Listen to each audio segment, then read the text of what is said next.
Hello, Think Liberty Network listeners. My name is AJ Olding, and I am the newest member of the network. A little bit of background about myself. I currently live in the state of New Hampshire, where I am an active participant in the Community of the Free State Project and an active member in the local Libertarian Party. I currently serve on the executive committee of the Southern New Hampshire Libertarian Party, and in 2018 was a delegate to the party's national convention. When I was in college a few years back, I had a radio show called Liberty Sun that aired Fridays at 5 a.m. on Cleveland, Ohio's WRUW. I discussed local and national politics with a variety of guests on that show. This is my new show, Tales from the Shire. I want to tell the stories of the Liberty Movement. We will see exactly how the format evolves as I embark on this new venture with the Think Liberty Network. I want to thank Caitlin Cloven for thinking of me when this opportunity became available, and the rest of the network for giving me this platform.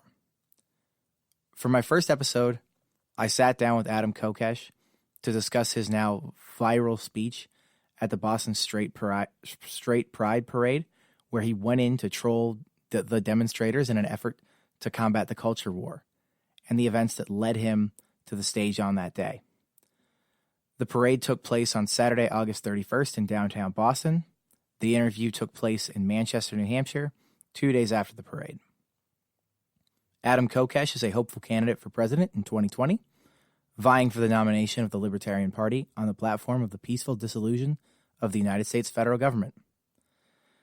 Please forgive my poor studio setup. At the time of this interview, you may hear a bit of a harmony. I had the microphones positioned in such a way that both microphones picked up both speakers at different times. But hey, this is a learning process for myself, and I'll make sure to avoid that mistake in the future. Welcome to my show. Please enjoy episode 1 of Tales from the Shire.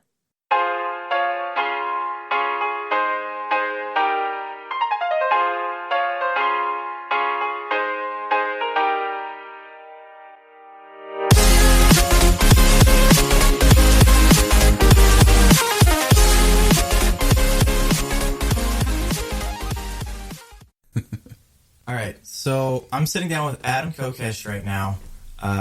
He's running for the presidential nomination of the Libertarian Party in 2020 on the platform of the dissolution of the United States federal government. And 2 days ago, he and I went down to the Boston Straight Pride Parade, and we've got some pretty good stories to tell from that. And so, Adam, I was wondering if you could tell me a little bit of how you got involved with that rally to begin with.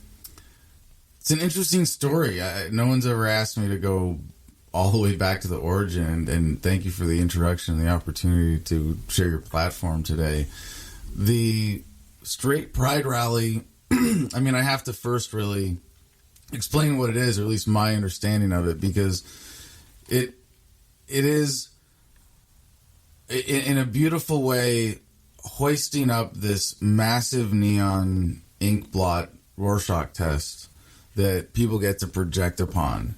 And it's a bad joke. It's fundamentally a bad joke. It's trolling pride for celebrating the term that I like, that Michael Shipley of the Outright Caucus has promoted within the Libertarian Party is GSM, gender and sexual minorities. Mm-hmm. And what I like about that is it really could be everybody, and it's important to recognize too that, every straight white male is still technically a minority. And that it's not to say that it's not necessarily the most privileged or least privileged, or the best or least protected, but that nobody's rights should be taken away based on sexual preference, and the fundamental right of what you want to do with your own body, what permissions you set for it, who you interact with, who you associate with, who you choose to love, all of that, critically important. And I don't have a problem with them telling a joke about that. I think we should be able to laugh at everything. Yeah. And there is a very legitimate point to pointing out how some of what people on that side would term perversion of American culture, around the gay rights movement has gone too far. Yeah. And I don't care about this crap. And this is what's so funny about the whole thing to me. And we'll definitely come back to this point. But it's all relatively insignificant, this idea of fighting over culture. It's really a stupid left-right paradigm-based distraction. And I had some people on my team who knew some of the organizers. And I have some sort of... I have a few people on my team who are distinctly former alt-right people and have come around from positions that I have found reprehensible and said, you know what, Adam, I think you're more right than the people I was listening to over there, and as in correct, not to the right. You're more correct philosophically, ethically, politically, and localization really is the answer, and it can really unify people. And I want to advocate for that now. And they saw an opportunity for me to step in and speak here, and they reached out to one of the organizers that they knew and convinced them to invite me. And the funny thing is, this came up today when and I guess this is teasing ahead, almost as if it's radio we're on here, that the organizer today on Twitter, as I read to you earlier this morning, said that I misrepresented what I was going to say, and I didn't at all. I said this whole culture war is nonsense. Yeah. And I want to unify people, and what I really wanted to do was unify everybody who wasn't there against everybody who was there in this.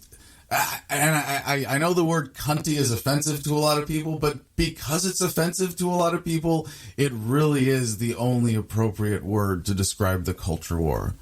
It's cunty on all sides. People who are arguing over culture, it's insane. And it is, I think there's so many plants on all sides of this that blow it up. And we were just talking about this. Now, this is, I don't know if I'm bouncing around way too much if you want to take me back to the origin story, but we have seen historically in any kind of social movement that has any kind of legitimate grassroots energy, and there is on this one, that there are going to be police infiltrators. Which grassroots movement are we talking about here when you say that? Well, in this sense, I'm saying the culture war as a whole, which is, the Antifa and the alt-right. Antifa versus the alt-right and all of their affiliates and everything nebulous around them that wants to go and, argue in the street over stupid shit. Okay. I think it's really interesting that you brought up that this particular group of people are trolls, because the sign I actually brought to the parade itself said, "Pride is troll pride. Straight pride is troll pride." Yes, and yes. I had this. I tried to have this exact discussion with a number of the people who were there that were protesting, because they asked me questions about my sign, or they took a lot of pictures of my sign because my sign was very popular for obvious reasons. It's great. But I said to them, a lot of the protesters, I said, it's important to keep in mind that the majority of the people on that other side over there, the majority of the people that are here for this straight pride parade are not hateful. They're not Nazis. They're not white supremacists. Yeah.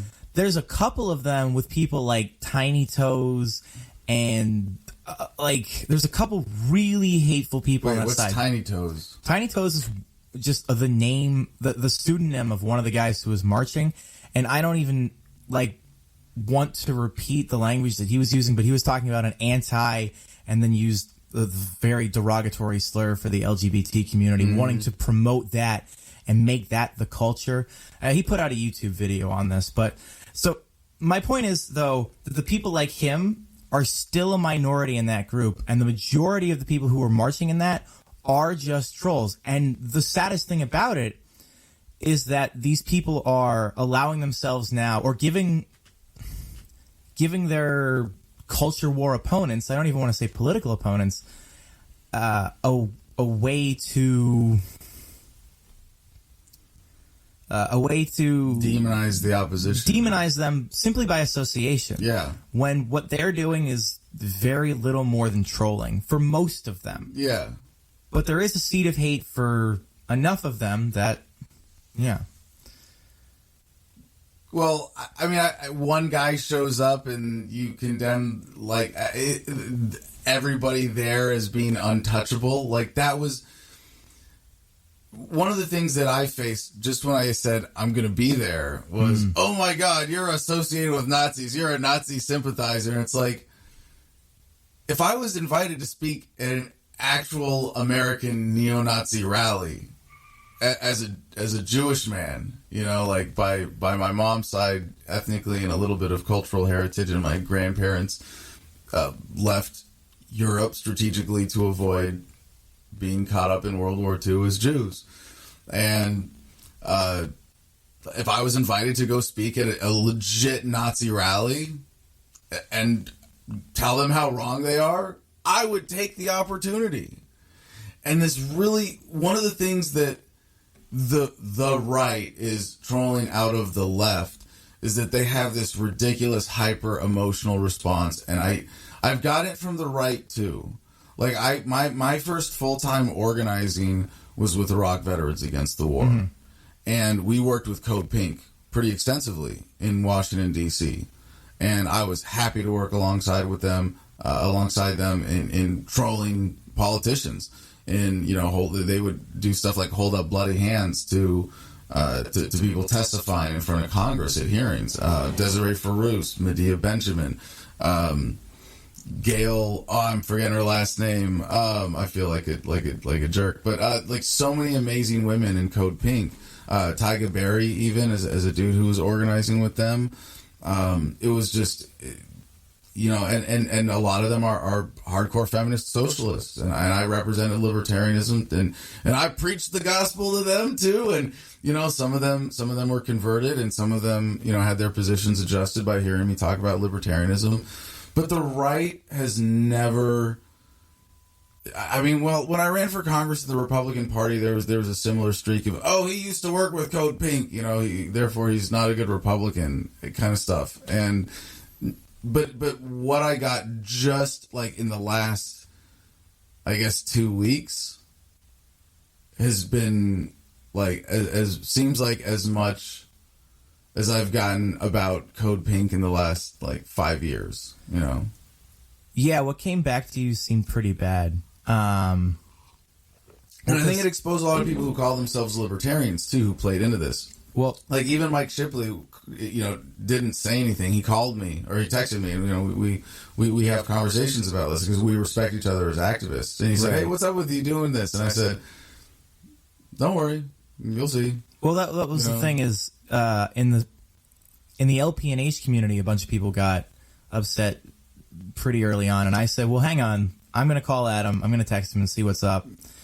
And I didn't want to give away what you were going to do to people, but I said, like, hey, he's got this under control, like, he knows what he's going to do, and so we'll just use that to kind of segue back into... Well, that I think you're overselling me here, AJ, because it's like... you had a plan. Well, when I accepted the invitation, I was concerned with being just associative. I just were to go and speak and give a generally supportive of some, I don't know, imaginary trolling cause that's, you know, right sympathetic.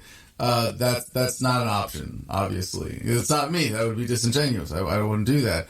But I did want to make sure that I had a clear way of differentiating myself. And I didn't know what that was, but I realized that was the scope of the challenge. And I realized if I had to, you know, I'm not going to march with them.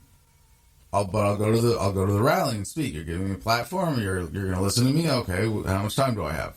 You know, okay. Like, well, can you talk to us about once you figure out that you're going to go speak at this?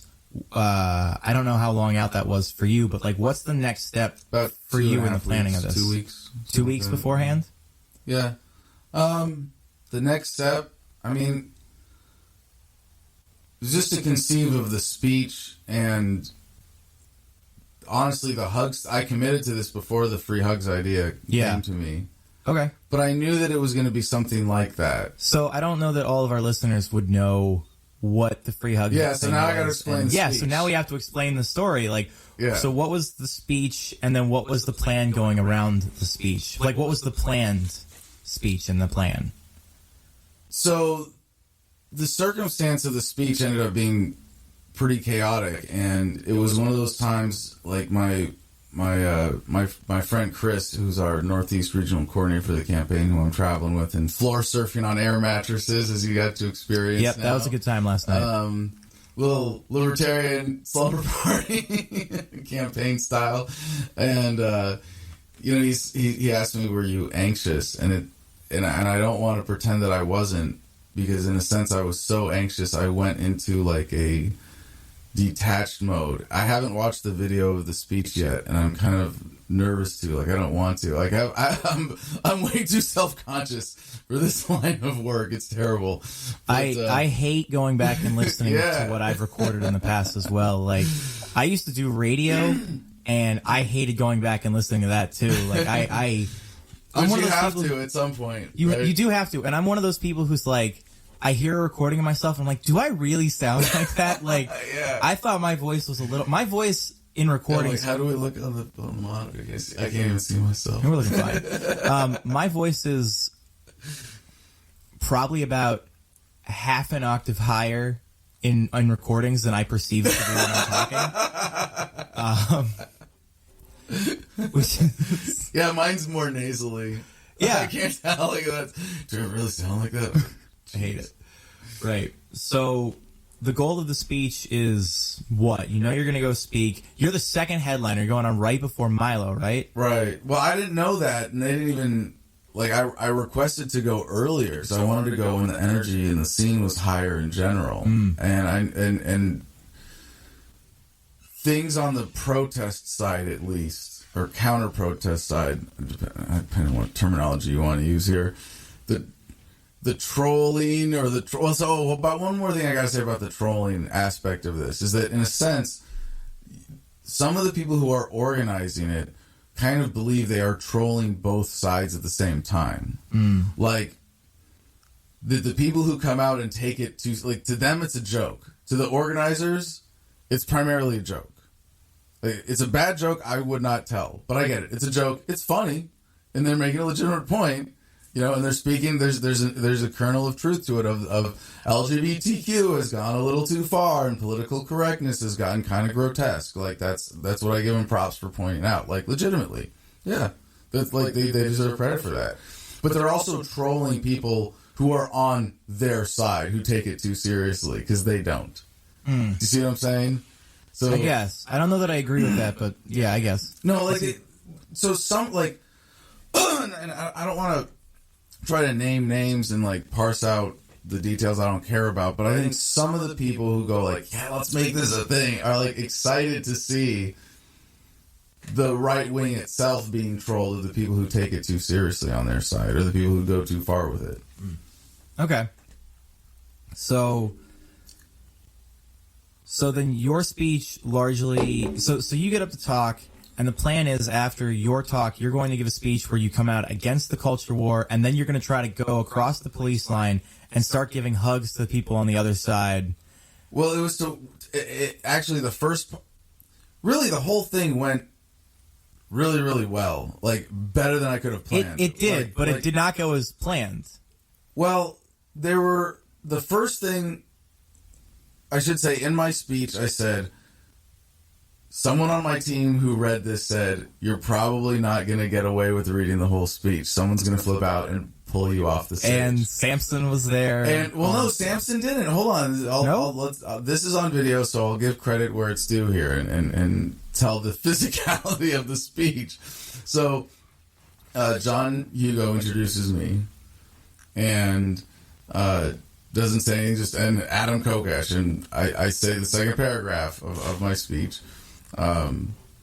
That someone might yank me off the stage, but I would bet that the people who invited me here today are better than Antifa at listening to people who might disagree with them and defending freedom of speech. Am I right? And the crowd went nuts. Like, yeah, we're better than them, And then I went into it hard, and I said, I used a Hunger Games metaphor for the culture war to say, look, on one side of the arena here, we have the tributes from the red districts representing red-flavored statism and then pointing at the protesters. And here on the other side of the arena, we have the blue tributes from the blue districts representing blue-flavored statism, and the game makers have promised to make this another titillating episode of the Culture Wars, and I have promised not to point out that this whole thing is a psyop, and then laid into it, and I mentioned at one point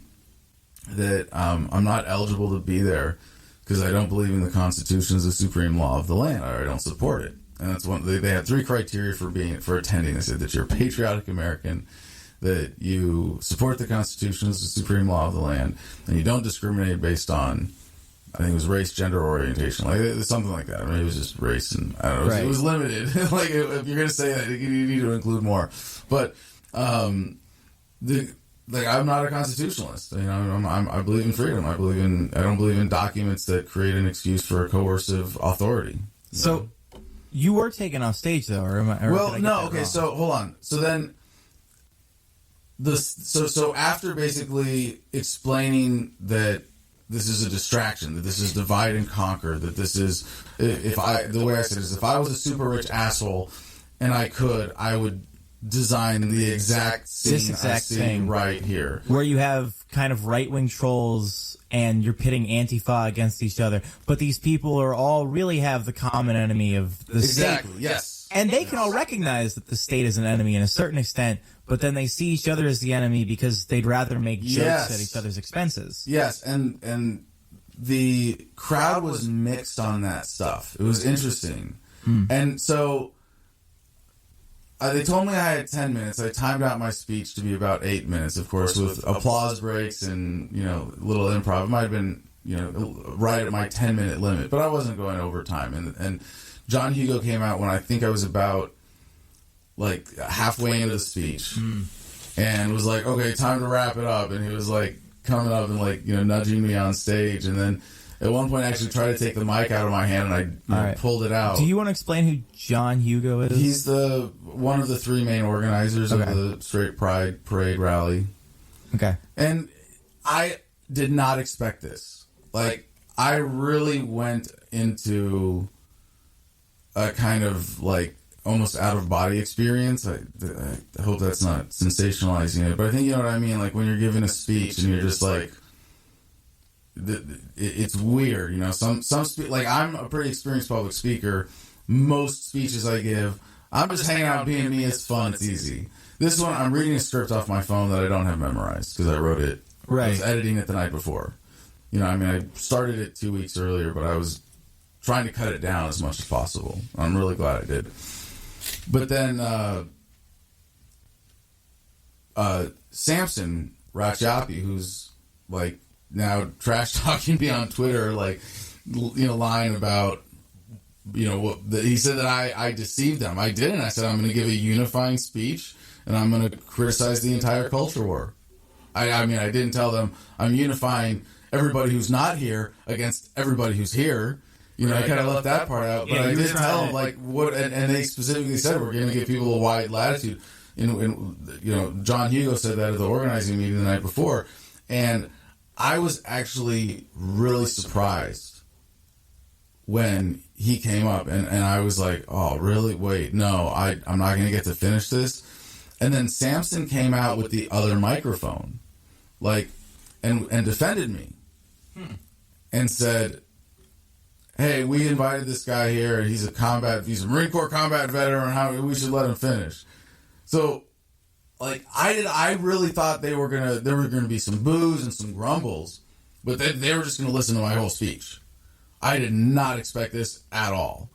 And then John kind of went back with Sam to the table, and I got a couple more minutes in, and then I could feel like there was this energy closing in on me. And there were people yelling, cut his mic. And John was like, I think, and we could hear those. And I skipped. Yeah. I was out with the, I couldn't get in. I tried to get into the actual rally itself to observe, but I was out with the protesters, the Antifa and the leftists and whatever other groups were there. And Justin O'Donnell and I were there together, and we were at the bottom of the hill, and we were trying to tell people, like, hey, be quiet. Adam's speech isn't like the rest of this. It's not someone getting up and talking about, you know, the homosexual agenda and how great it is to be straight and whatever else. Like, Adam's getting up there and he's going to say real things. And we convinced about 10 or 15 masked Antifa members to be quiet and listen to what you had to say. And we didn't hear all of it, but we did hear the part where they were talking about cutting mics. And what we did hear from you, most of the people who did hear it were approving, but, you know, that side was so loud trying to drown things out that not a lot got through. Yeah. Hey, I was disappointed because at the beginning of my speech, too, I even said, hey, look, I'm so glad we have this massive sound system and I get to speak. I said, hello, Boston. And they booed immediately. The Antifa. Oh, really? Yeah. For saying that? Yep. Because they thought, they knew I was including them. That's funny. Well, they did that to every speaker. The yeah. second noise started coming from any of the speakers, they got very loud to the point where the people who were outside the fence really couldn't hear. But it was funny. It was only if you were in that mass of them you couldn't hear. If you were standing outside, 20 yards to the right of them, you could hear. If you were standing 20 yards behind them, you could hear. Interesting. Yeah. And I know what you mean because the other side, if you were to the left, you were behind the building. Yeah, you could not watch from the left to the of the right. stage. Yeah. But we were to the right of the stage, and Antifa was there screaming. And if you were standing in that crowd, you couldn't hear it. But if you were standing just kind of outside of it, you could make out some. So I skipped ahead in my speech. Okay. And there was a guy, as soon as I started talking about hugs, tried to come up and hug me to take the microphone away. And I could tell that that's what he was trying to do. So I sort of ignored him. But it was cool because it looked like there was someone desperately coming up to hug me as soon as I mentioned. So I said, after all of this, and I addressed the left too, and I said, you know, why are you giving them attention? Why are you feeding this? You know, I said, this isn't fascism, first of all. In fact, most people here and in the alt-right in general are way less fascist than the average elected Democrat or Republican. That's entirely true. You are fighting the wrong people. They tell jokes like this to reveal the ridiculousness of the left. Why make it easy for them? So my goal really was to piss off everybody there, but then get them to go, shucks, I'll take a free hug. You know, like, and then to be like, yeah, you can't turn down a free hug, and you can't deny that you need one right now. I think everyone there recognizes there's at least something a little bit wrong with every part of what was going on there. Oh, yeah. Donald Trump had his thing where after the Charlottesville event, he's like, oh, there are good people on both very sides. fine people. But let's I riffed not, on that, too. But let's not forget that there's also bad people on both sides. No, they're all cunty. They're all being, I should say they are cunty. To be appropriate, they are being cunty. That's fine. Let's attack the behavior, not the people, right? Right. But, yeah, I'm with you. The culture war. It's cunty. It's a bunch of people who like bringing out the cuntiness in each other. It's really hard to avoid that word because it's offensive. I'm offended by the word cunty. Yeah, but there's no more appropriate word to describe the culture war. Yeah, the behavior I get it. of it. I get it. So here's the gist of the crux of my speech. Then I said, but I will say something about the fine people on all sides of this cunty culture war and why events like this are good for America. You got all the people who so desperately need hugs in one place. If you think the straights really need a parade, maybe you need a hug. If you're really that triggered by a parade, maybe you need a hug. If you feel threatened by the gay agenda, maybe you need a hug. If your response to an idea you don't like is to punch someone in the mullet, maybe you need a hug. If you're afraid of Jews like me replacing you, maybe you need a hug. If you're angry about anything, maybe you just need a hug. And then I took off I had a button-down plaid like I'm wearing now. I think it's the exact same one you have on now, right? No. I have an extensive collection of very similar short sleeve button down plaid shirts. This is my official campaign uniform, by the way. Short sleeve button down plaid cargo shorts, flip flops. Is this what you were wearing for like the debate at the Massachusetts convention as well? Or? No. Okay, I put on a suit when I have to. But it's my politician costume. And and I wear it as the anonymous suit or the waiter suit or the chauffeur suit. Okay. Black, all black, white shirt, black tie. That's it. So I revealed that I had my Free Hugs t-shirt on underneath, and I took off the button-down plaid, And I don't know how much of this I got to read. Someone who read it says like, oh, you got to read most of that. But so I hereby declare a ceasefire in the culture war because the hugs have landed and the situation is well in hand. Why punch a Nazi when you can give them a much-needed hug? That goes for all kinds of Nazis, Antifa Nazis, Socialist Nazis, Nationalist Nazis, Democrat Nazis, Republican Nazis. Hug a Nazi. Free hugs for Antifa. Just remember, if you hug me and regret it, you can disappear back into the mob, or you can tell your parents that you didn't know I was a dude until it was too late. And I know I didn't get to the last paragraph, but it was, we will win the future with hugs, not thugs. Just say no to the culture war. Say yes to tolerance. Hug your enemies and make them allies. When I get off the stage, I'm going to find everyone here who needs a hug. And if I just hug two people, and they hug two people, and they hug two people, it won't be long until the culture war is over for good. Right. And so at some point in time in that last little bit, you did get cut off, and you ripped the shirt off. You tried to come down the hill to your right, which is where the Antifa. Well, hold on. You're skipping the part where I walked through the main crowd in front of the stage and basically hugged everybody. Okay. I couldn't see that very well. There were only like 50 people in front of the stage. There were not that many. Another, maybe 60 in front of the stage, another 60 scattered throughout that area. The events that led to that being a small group of people is an entire story on its own. Well, yeah, because we were cut off. To be fair to the event organizers, they would have had, maybe twice that many people. It was 200 people, and it was probably 200 people altogether. At most twice, but at least 100 more. They would have had 300 instead of 2, but it's still tiny. And protesters, there were about 1,000, right? I would say counter demonstrators. It was hard to tell who was a passerby that was just kind of aggravated and who was a protester from the outside. It was hard to tell. I was hoping it would be more of the scale of the free speech rally, but it was not on that scale at all. Close. Still interesting. Yeah, still a very rich freak show. Yeah. And more worth pointing out, certainly altogether, cops on special duty that day more than all of the protesters and counter-protesters combined. That may be true. I don't know if that's exactly true, but that's 1,000? Very you think there were 1,000 cops there? The whole route? Oh, that's a good point. All the barricades? Yeah. The helicopter? They put 2 helicopters in the sky? Well, okay, so before you even got into... There was one news and was one police. There were 2 helicopters in the sky. So before you even got into the City Hall Plaza where you went to give the speech, right? There was a point in time where we saw probably about 300 officers staging in full riot gear. I got great footage of that. And it was you and Vermin Supreme and Richard Manzo and Justin O'Donnell and a whole bunch of people ran like halfway across the street to that median to film them. I stayed back on the other side to kind of get pictures of like this whole crowd of people coming up to look at the I did not want to mess with those cops at all. Like that looked like a military organization right there. Yeah.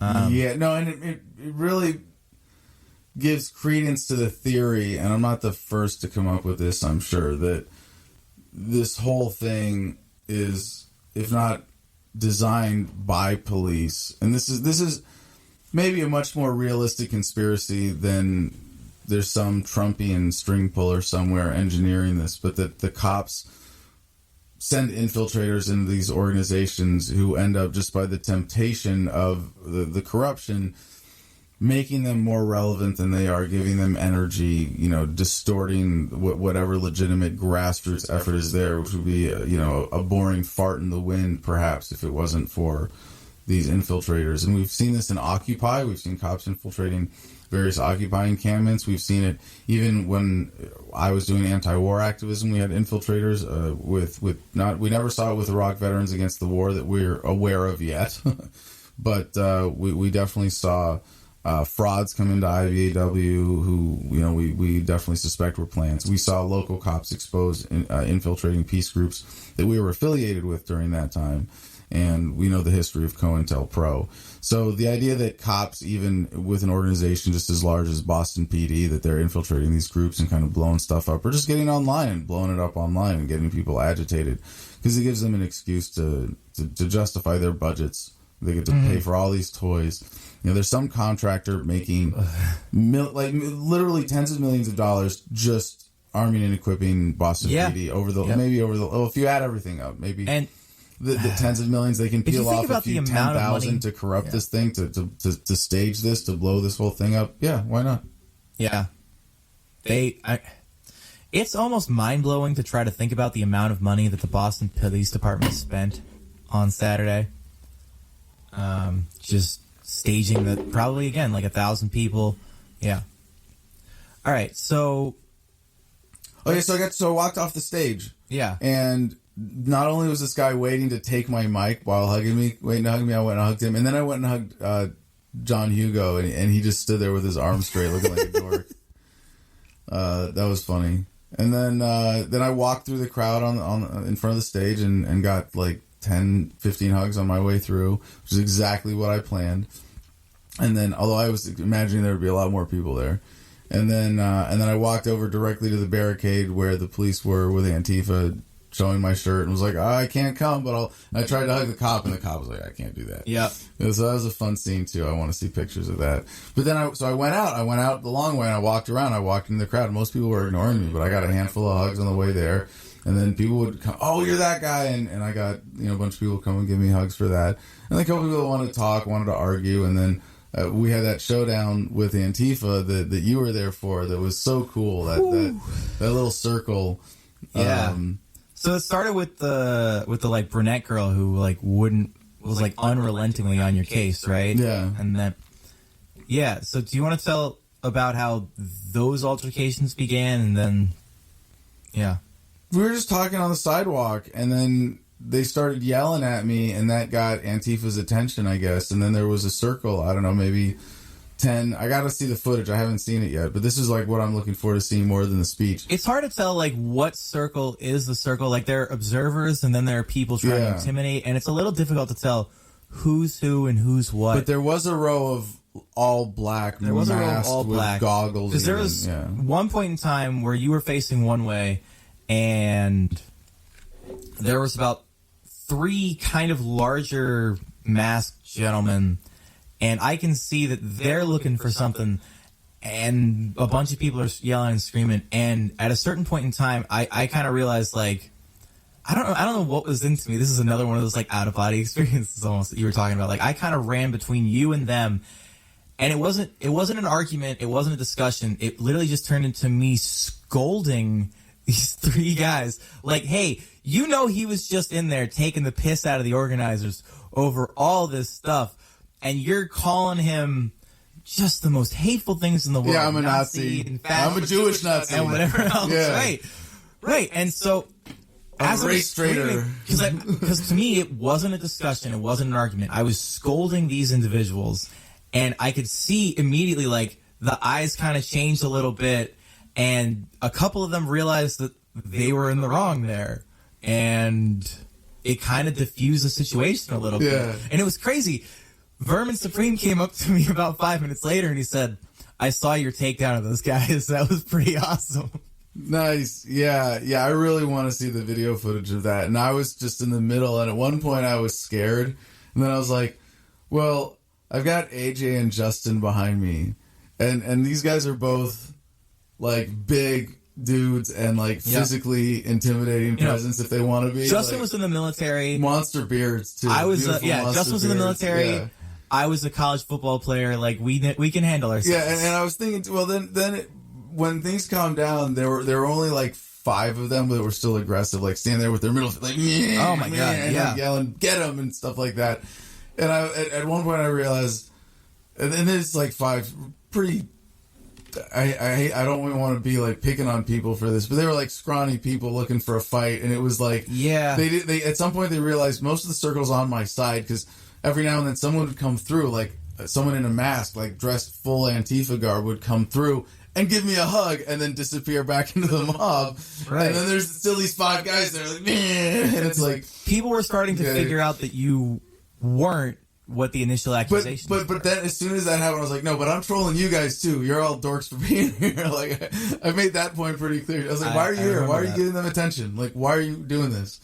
And but no, I realized even the 5 that were still there, I was like, they could lay hands on me, but they would all get really hurt. I'm like, and then I was like, now it's really easy to say. I would not have gone in there to hurt anyone. Hold on a second. Yeah.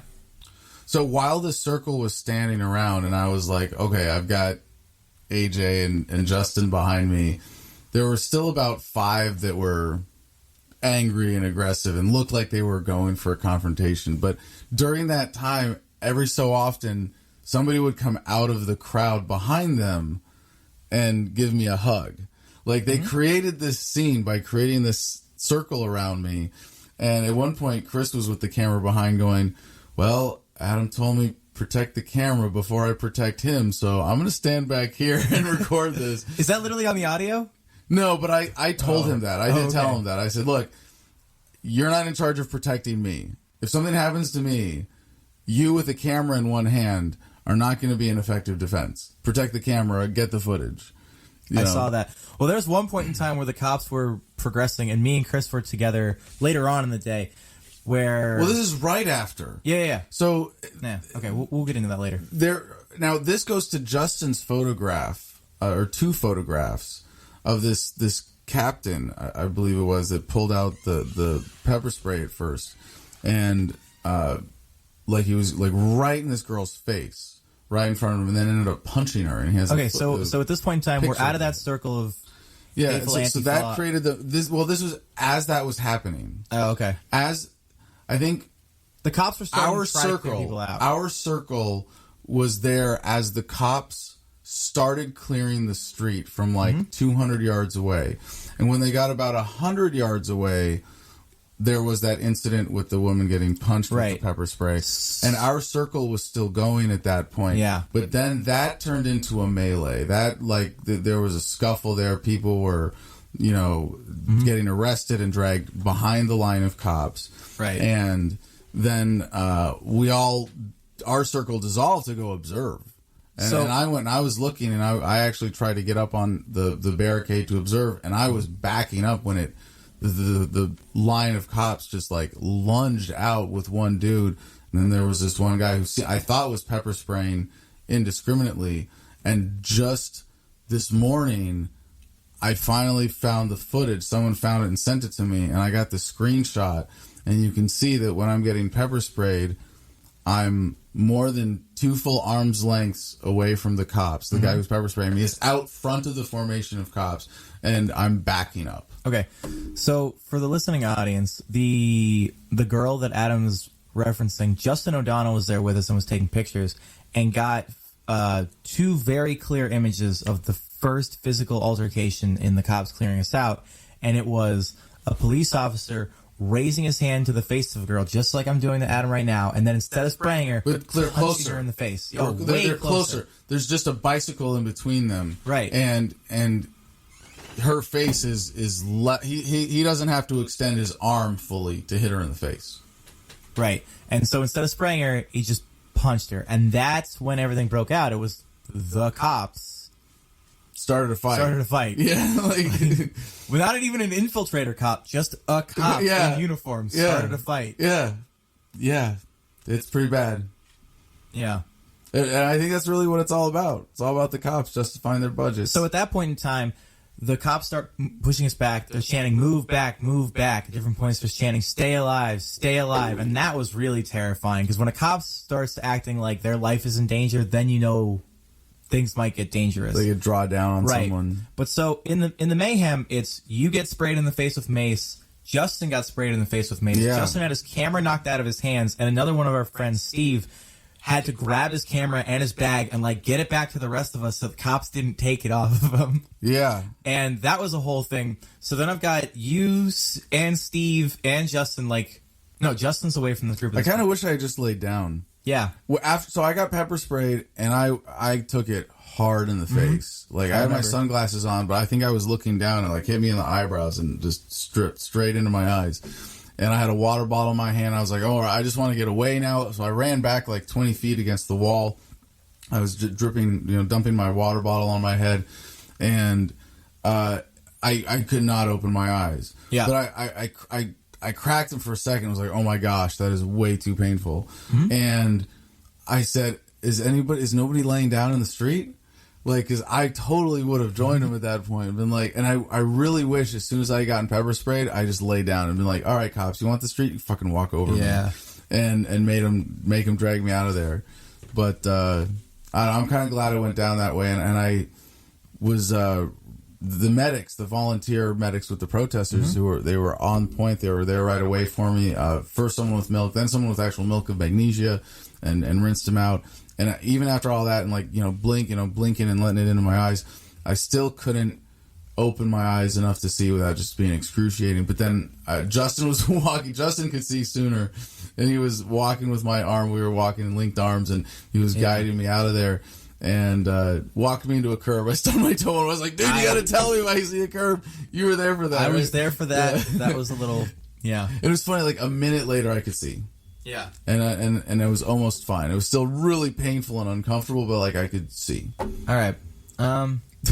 Yeah. So that was, I guess, our involvement in this whole incident. And, yeah, that's my story, and I'm sticking to it. Yeah. All right. Thank you for coming on and telling me the story. You don't want to do any like meta commentary on this because we're going to.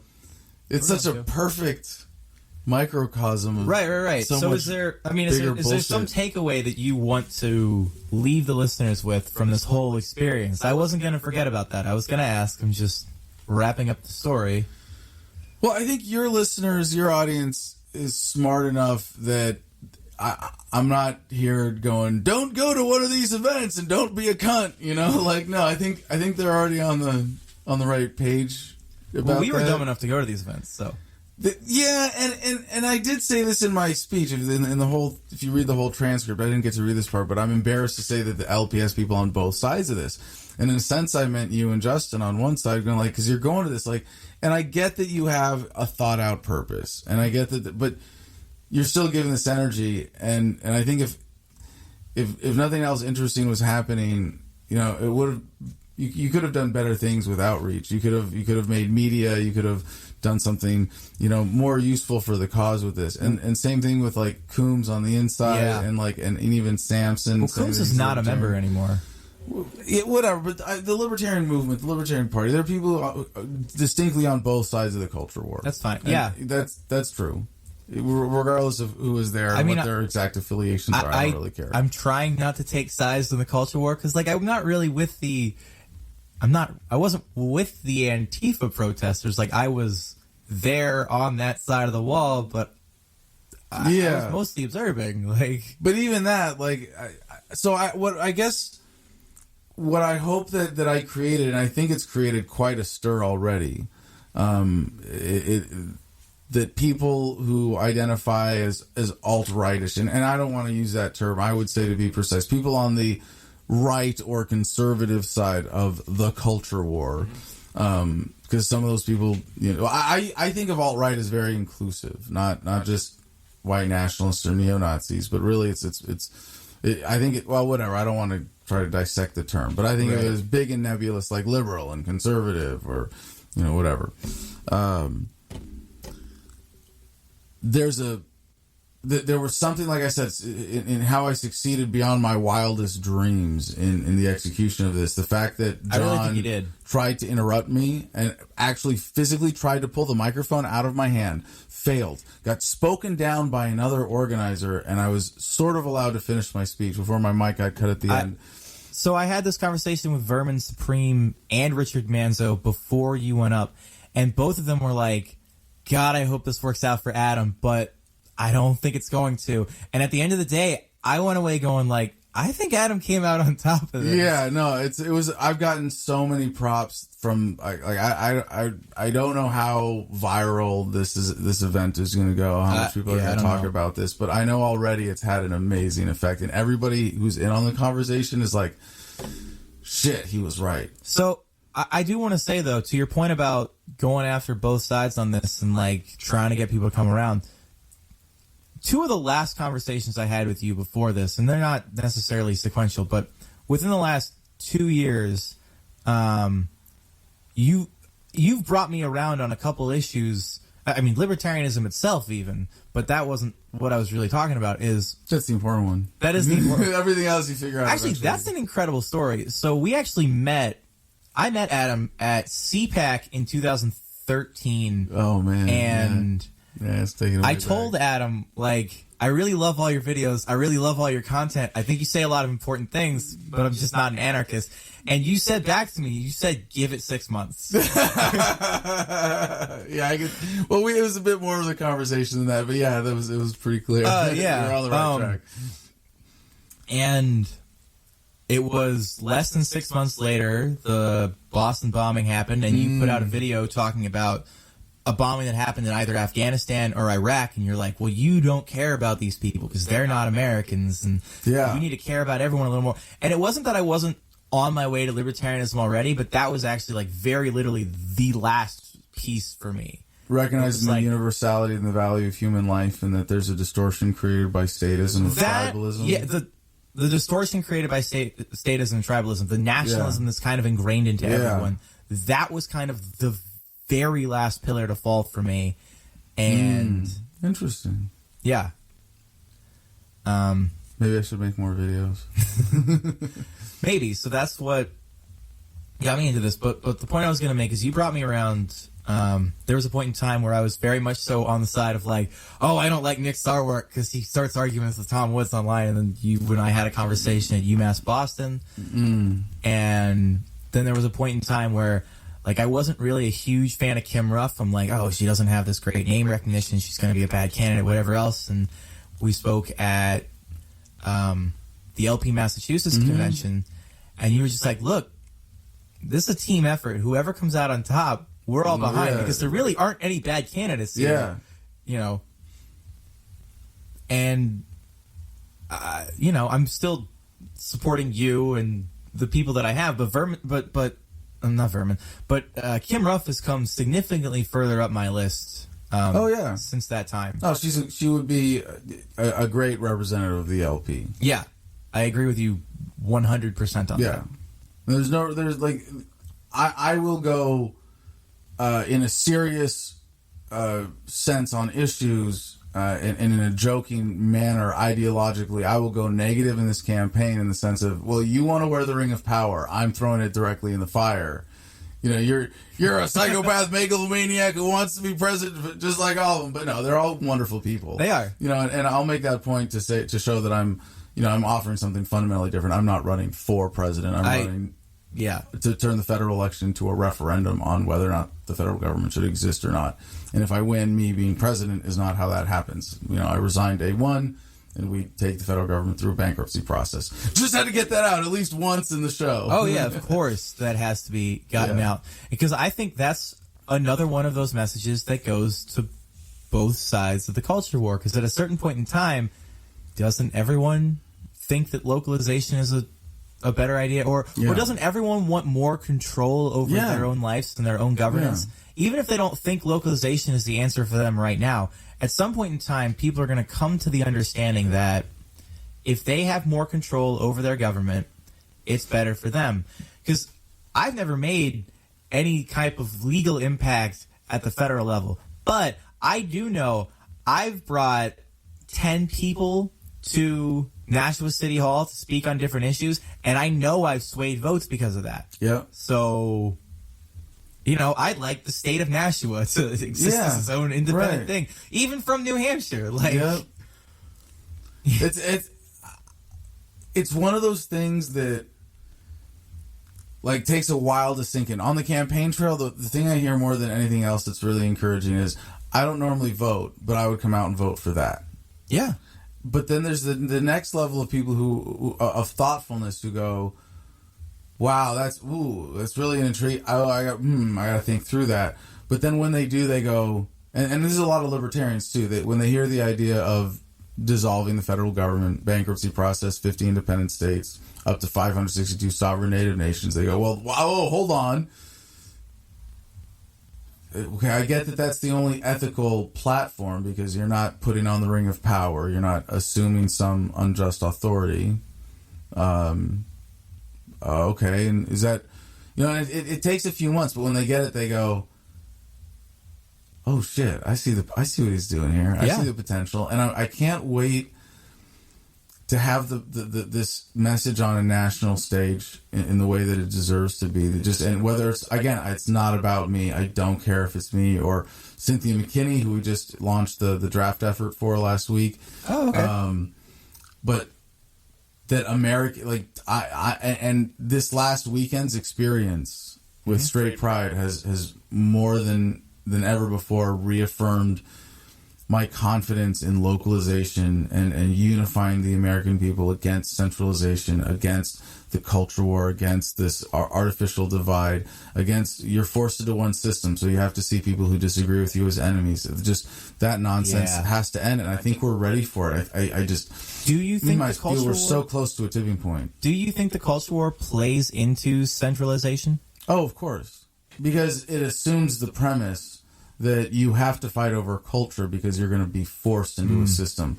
So it's like if you're a liberal and I'm a conservative and we meet on the street, we have to kind of see each other as enemies if we're both Americans, and we know that culture is at some point going to be legislated at the federal level. Yeah. And no matter where in the United States we live, we're going to be forced into that federal system. Those laws are going to apply to us. Therefore, you're the enemy because you're trying to use violence against me a certain way. And my only response is I'm going to try to use violence against you a certain way. And, of course, the libertarian answer is no, we're putting down the guns. No more coercion. That's not how we're going to organize an ethical society.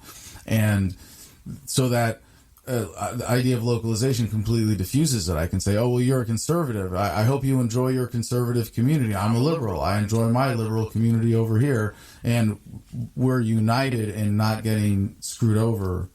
So I actually had that conversation with one of the Antifa members after they called you a Nazi, and after I explained to them, no, he went in and trolled these individuals and gave them the piss. And he's like, no, but if you sit down with this group of people at all, that makes you one of them. Whatever. And so I had to... That's not who I'm trying to talk to. I'm not worried. Like I said, right. I wanted everybody there to be pissed off at me. I wanted to unify everybody at home against everybody here. Kind of lost my train of thought there.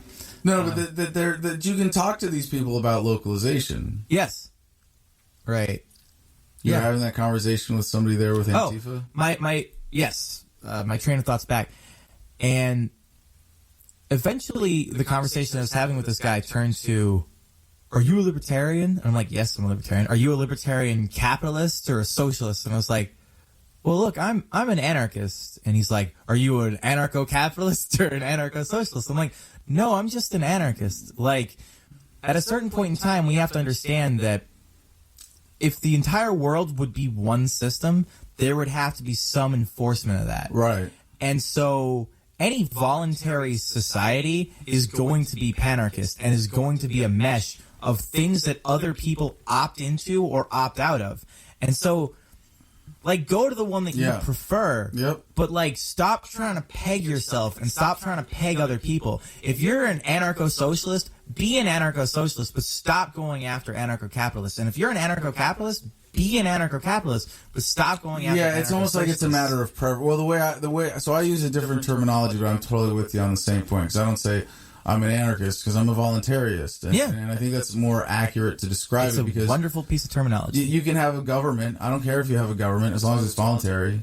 I think this is the worst perversion of libertarianism, of buying into their game politically, of saying libertarianism is pro-gun or anti-gun. And it's like, it's not. It's pro-private property. Yes. You can own a piece of metal. You can have it on your person. If it's somewhere you're allowed to be and you're not on someone's property who says you can't have it there, you can ban guns on your property. You can create a community where guns are banned if that's what everybody consents to. That's fine. Like, and when we play their game, we get sucked into this. Instead of the government should this, that, or the other, or government should be small. Like, no.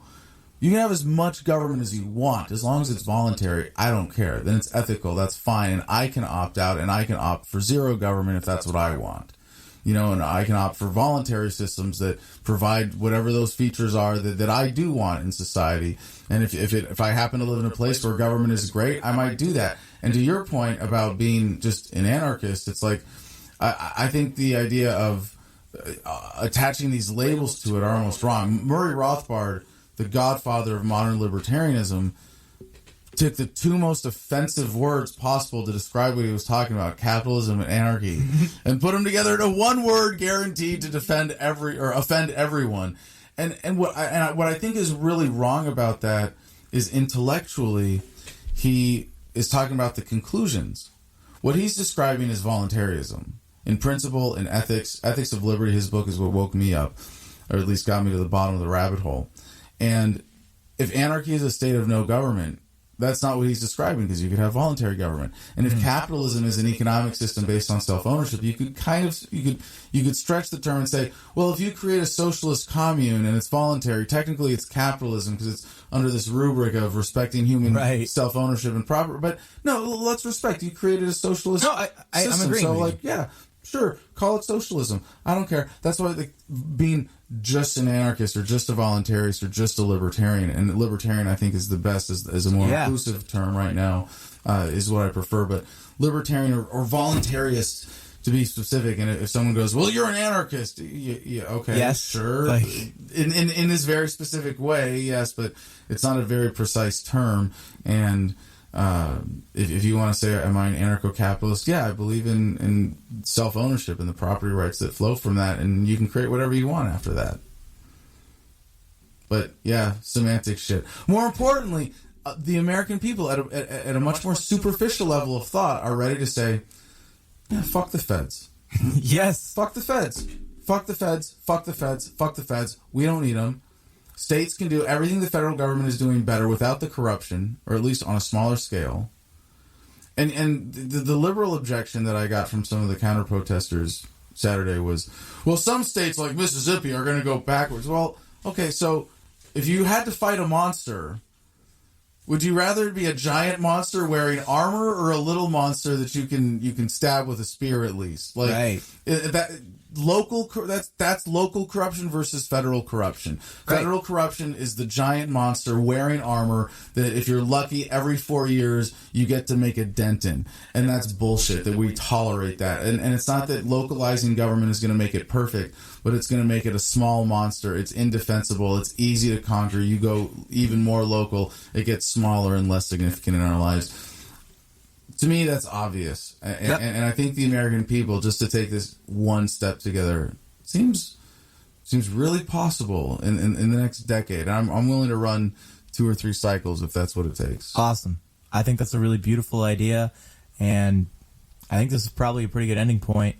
I'll say one last thing about Saturday is that we got the footage just this morning of me getting pepper sprayed, and it's really clear that I'm 2+ arm lengths away from this cop and look like I'm being targeted. We have the screenshot. I don't know if this is something you can sue for in Boston, but if there are any lawyers out there who might want to take a look at this, please hit me up, adam@thefreedomline.com. All right. And that's my main website, thefreedomline.com. He's got a book out there. Free. It's pretty great. Free in every digital format, including audiobook. Thank you for the cue. I think I've listened to the audiobook twice and I've read it once. It's very good. That's so cool. That's exactly what I hoped would happen, is that a lot of people, and this has actually been very typical, people will listen to the audiobook, and for some people that's all they need, but for a lot they go, whoa, hold on, I think that all made sense. I need to install that now, as a piece of software. I need to read it slowly and square it against my experience and make sure he's philosophically correct about everything. And then you read it and you go, oh yeah, that hangs together quite nicely, doesn't it? Yep. Freedom! Is a very good book. Yeah. So I actually do. I carry around about 15 of them in the trunk of my car at any given time, and whenever I pass one of those little book exchanges, just drop it off. It off. I drop them off outside the Nashua City Hall about weekly, and they're never there when I go back. So interesting. Yeah, it's funny now. I used to get recognized a lot going through airports, especially when I was doing TSA videos. But now if I wear the Freedom t-shirt, it's that gets recognized more. And it's really cool to have created something as a collaborative effort. I feel like I am the custodian of the Freedom brand. Yeah. Because and it says in the book that this was a conglomerate of ideas that I took from all these other authors. That I'm Right. not claiming that any of this is original, but that this is how it needs to be boiled down to the ultimate red pill for today. And I give credit to 300 people who helped me in the editing and in composition process to create that ultimate red pill. And and together as a team, really, we created this brand. And I have someone in if something happens to me, there's someone who's going to take over the Freedom brand. So yeah, it'll keep going. We delivered 200,000 copies of the book in New Orleans earlier this year. Yep, I donated some money to that. That was really exciting. We're going back to New Orleans and doing some assessments now. It's been cool to see the response. All right, well, I think Manchester or Nashville should be your next city. I would love to, yeah. We'll put. Well, we want to do Austin next spring for the national convention, but yeah, who knows where we go after that. All right, man. All right, thanks for having me on. Thanks for having me on. I'll say one more thing about the to your audience, if I may, directly. Yeah. That this production needs your help. The technology, the internet, what we're capable of means nothing without an active and engaged audience. So please, if you like this, if you're at the end of this episode, you must have at least enjoyed this. Share this episode and support this production. Thank you for putting that on there. I would not remember to do that.